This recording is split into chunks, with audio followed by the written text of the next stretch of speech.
Hi hello ಎಲ್ಲರಿಗೂ ನಮಸ್ಕಾರ. Welcome to my channel.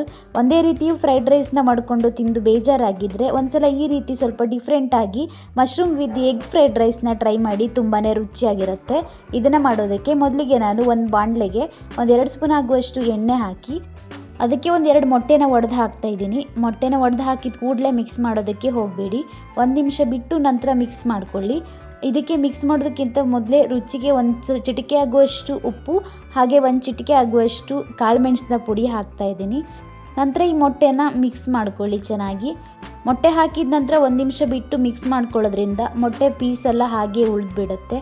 ನಾವು ಫ್ರೈಡ್ ರೈಸ್ ತಿನ್ನುವಾಗ ಮೊಟ್ಟೆ ಪೀಸ್ಗಳೆಲ್ಲ ಬಾಯಿಗೆ ಸಿಗುತ್ತೆ, ತುಂಬಾ ರುಚಿಯಾಗಿರುತ್ತೆ. ಈಗ ನಾನಿಲ್ಲಿ ಮೊಟ್ಟೆನ ಚೆನ್ನಾಗಿ ಫ್ರೈ ಮಾಡ್ಕೊಳ್ತಿದ್ದೀನಿ.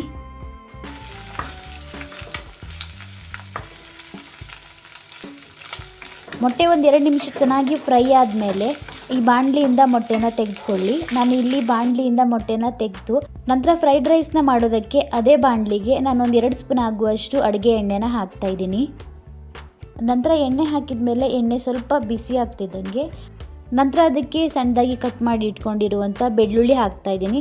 ನಾನಿಲ್ಲಿ 4-5 ಎಸಲಾಗುವಷ್ಟು ಬೆಳ್ಳುಳ್ಳಿನ ಈ ರೀತಿ ಸಣ್ಣದಾಗಿ ಕಟ್ ಮಾಡಿ ಹಾಕ್ತಾಯಿದ್ದೀನಿ. ಹಾಗೆ 1 ಈರುಳ್ಳಿ ಹಾಗೆ ಹಸಿಮೆಣಸು ಹಾಕಿ ಇದನ್ನು ಫ್ರೈ ಮಾಡ್ಕೊಳ್ತೀನಿ. ಈರುಳ್ಳಿ ಹಸಿಮೆಣಸನ್ನು ಕೂಡ ಹಾಗೆ ಸಣ್ಣದಾಗಿ ಕಟ್ ಮಾಡಿ ಹಾಕಿ ಚೆನ್ನಾಗಿ ಫ್ರೈ ಮಾಡ್ಕೊಳ್ತೀನಿ. ಈರುಳ್ಳಿ ಕಲರ್ ಸ್ವಲ್ಪ ಚೇಂಜ್ ಆಗಲಿ ಅಲ್ಲಿ ತನಕ ಲೋ ಫ್ಲೇಮಲ್ಲಿ ಇಟ್ಟು ಚೆನ್ನಾಗಿ ಫ್ರೈ ಮಾಡ್ಕೊಳ್ಳಿ.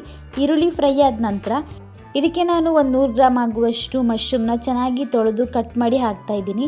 ಮಶ್ರೂಮ್ನ ಈ ರೀತಿ ಸ್ಲೈಸಾಗಿ ಕಟ್ ಮಾಡಿ ಹಾಕ್ತಾಯಿದ್ದೀನಿ. ಯಾವ ರೀತಿ ಬೇಕಾದರೂ ಕಟ್ ಮಾಡಿ ಮಶ್ರೂಮ್ನ ಹಾಕ್ಕೊಳ್ಬೋದು. ನಂತರ ಇದಕ್ಕೆ ರುಚಿಗೆ ತಕ್ಕಷ್ಟು ಉಪ್ಪು ಹಾಗೆ 1/2 ಸ್ಪೂನ್ ಆಗುವಷ್ಟು ಕಾಳುಮೆಣಸಿನ ಪುಡಿ ಹಾಕಿದ್ದೀನಿ. ನಿಮಗೆ ಖಾರ ಜಾಸ್ತಿ ಬೇಕನ್ನೋದಿದ್ರೆ ಸ್ವಲ್ಪ ಕಾಳುಮೆಣಸು ಪುಡಿನ ಹೆಚ್ಚಿಗೆ ಹಾಕ್ಕೊಳ್ಳಿ. ನಾನಿಲ್ಲಿ ಖಾರಕ್ಕೆ ಎಷ್ಟು ಬೇಕಂತ ನೋಡಿಕೊಂಡು ಕಾಳುಮೆಣಸನ್ನ ಹಾಕ್ತಾಯಿದ್ದೀನಿ. ನಂತರ ಚೆನ್ನಾಗಿ ಮಿಕ್ಸ್ ಮಾಡಿ ಫ್ರೈ ಮಾಡ್ಕೊಳ್ಳಿ. ಮಶ್ರೂಮ್ಗೆ ನೀರನ್ನು ಹಾಕದೆ ಹಾಗೆ ಫ್ರೈ ಮಾಡ್ಕೊಳ್ಬೇಕಾಗತ್ತೆ. ಚೆನ್ನಾಗಿ ಫ್ರೈ ಆಗ್ತಿದ್ದಂಗೆ ಮಶ್ರೂಮಲ್ಲಿರುವಂಥ ನೀರೆಲ್ಲ ಬಿಟ್ಕೊಳ್ಳುತ್ತೆ. ನಾನಿಲ್ಲಿ ಫ್ರೈ ಮಾಡ್ತಿದ್ದಂಗೆ ಮಶ್ರೂಮ್ ನೀರೆಲ್ಲ ಬಿಟ್ಕೊಂಡು ಈ ರೀತಿ ಮಶ್ರೂಮ್ ಚೆನ್ನಾಗಿ ನೀರಿನ ಜೊತೆಗೆ ಬೆಂದು ಡ್ರೈ ಆಗಿದೆ.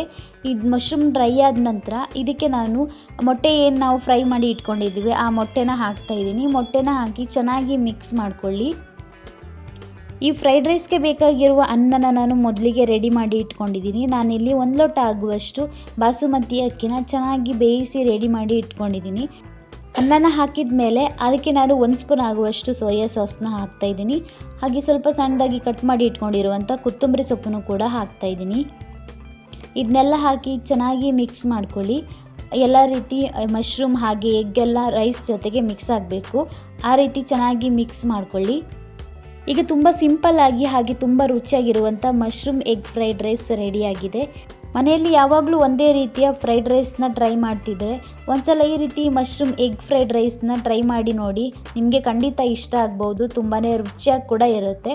ಹಾಗೆ ಮಾಡೋದಕ್ಕೂ ಕೂಡ ಸಿಂಪಲ್ ಆಗಿರುತ್ತೆ. ನಿಮಗೆ ಈ ವಿಡಿಯೋ ಇಷ್ಟ ಆಗಿದ್ರೆ ಪ್ಲೀಸ್ ಒಂದು ಲೈಕ್ ಮಾಡಿ, ಶೇರ್ ಮಾಡಿ, ಕಮೆಂಟ್ ಮಾಡಿ. ಹಾಗೆ ನಮ್ಮ ಚಾನಲನ್ನು ಸಬ್ಸ್ಕ್ರೈಬ್ ಮಾಡಿಕೊಂಡು ನಮ್ಮ ಚಾನಲ್ಗೆ ಸಪೋರ್ಟ್ ಮಾಡಿ. Thank you.